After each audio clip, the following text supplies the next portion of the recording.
رابطه جنسی با زنان متعدد چه تأثیری بر زندگی شما داره؟ شاید خیلی از مردا فکر کنن که داشتن رابطه با زنان متعدد فقط یه انتخابه و هیچ آسیبی بهشون وارد نمیکنه. اما آیا واقعاً اینطور هست؟ از دیدگاه روانشناسی این روابط چه اثراتی روی بدن و ذهن مردا میذاره؟ این چیزی است که امروز میخواییم با هم بررسی کنیم. پس با دقت گوش بدید. سلام، مریم هستم، یک روانشناس. ممنونم که کنارمون هستی و به زندگیت اهمیت میدی. پس با ساب و لایک ازمون حمایت بکن. لطفاً با من همراه باش. بیماری‌های مقاربتی، اولین و بزرگترین مشکل که میخوام بهش اشاره کنم بیماری‌های مقاربتی هستن. وقتی که کسی با چند نفر رابطه داشته باشه، احتمال اینکه یک نفر بیماری مقاربتی رو به او منتقل کرده باشه خیلی زیاده. حتی اگر از کاندوم هم استفاده بشه، باز هم احتمال انتقال HIV و بیماری‌های دیگه وجود داره که به سلامت مرد آسیب میزنه. مشکلات ادراری و پروستات. خیلی وقتا مردایی که روابط جنسی زیاد و متعدد رو دارن دچار مشکلات ادراری و پروستات میشن. این یعنی ممکنه در دفع ادرار احساس سوزش یا درد رو کنن یا حتی مشکلاتی در پروستات داشته باشن که در دراز مدت میتونه خیلی آزاردهنده بشه.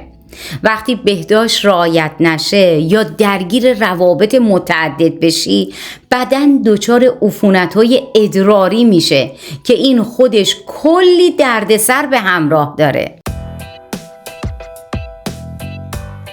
فشار جسمی و خستگی. شاید فکر کنین که یه مرد که زیاد رابطه داره همیشه سرحال و پر انرژی میمونه، ولی حقیقت اینه که فشار زیاد جسمی میتونه باعث خستگی مفرط بشه. وقتی بدن فرصت استراحت نداشته باشه از درون ضعیف میشه و فرد ممکنه احساس بیحالی، خستگی کنه.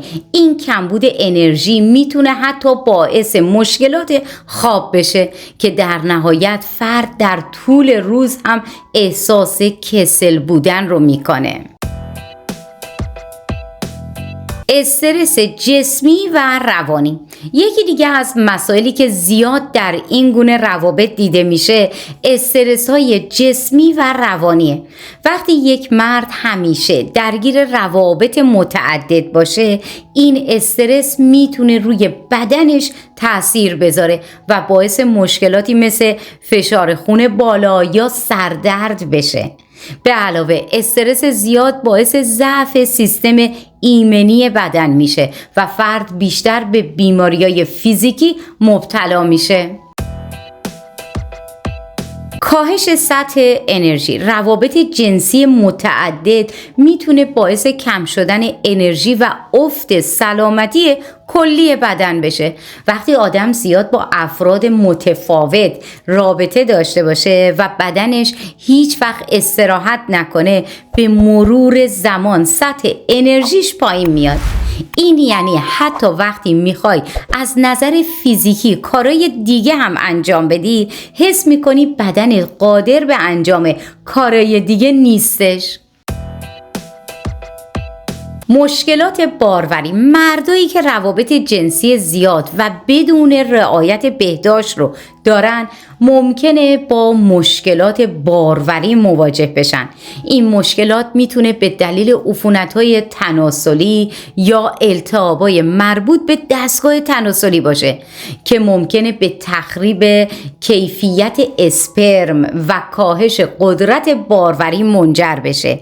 این قضیه هم یکی از پیامدهای منفی برای مردایی هستش که به این روابط توجه ویژه دارن. این روابط باعث بی‌اعتمادی میشن. وقتی مرد وارد روابط متعدد میشه، حتی ممکنه توی روابط آینده خودش هم نتونه به کسی اعتماد کنه، چون همیشه توی ذهنش میمونه که آیا اون زن هم مثل بقیه زنا هستش یا نه. این باعث میشه که در آینده نتونه به هیچ کس اعتماد کنه و روابط عاطفی و جنسیش براش معضل پیش بیاد. احساس قدرت یا شوک زودگذر. تو ممکنه اولش فکر کنی که هر بار با یه زن جدید وارد رابطه میشی یه حس قدرت رو پیدا میکنی، اما واقعیت چیه؟ این فقط یه شوک زودگذر هست.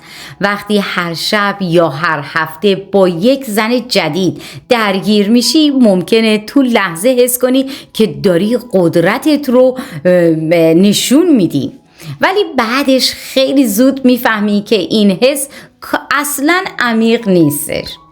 هیچ کدوم از این زنها نمیتونن بهت یه احساس واقعی و عمیق رو بدن.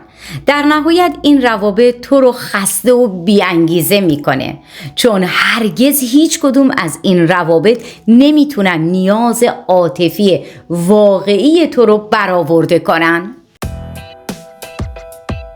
تو شلوغ‌ترین جمع تنهاییم. شاید تو فکر کنی که فقط با چند زن درگیر میشی، دیگه تنها نیستی و همیشه یه نفر کنارت هستش، ولی در واقع ممکنه تو بیشتر از همیشه احساس تنهایی کنی. چرا؟ چون وقتی هیچ رابطه عمیق و پایدار با هیچ کدوم از اون زنا نداشته باشی، همیشه یه حس خلا و تنهایی تو وجودت باقی میمونه.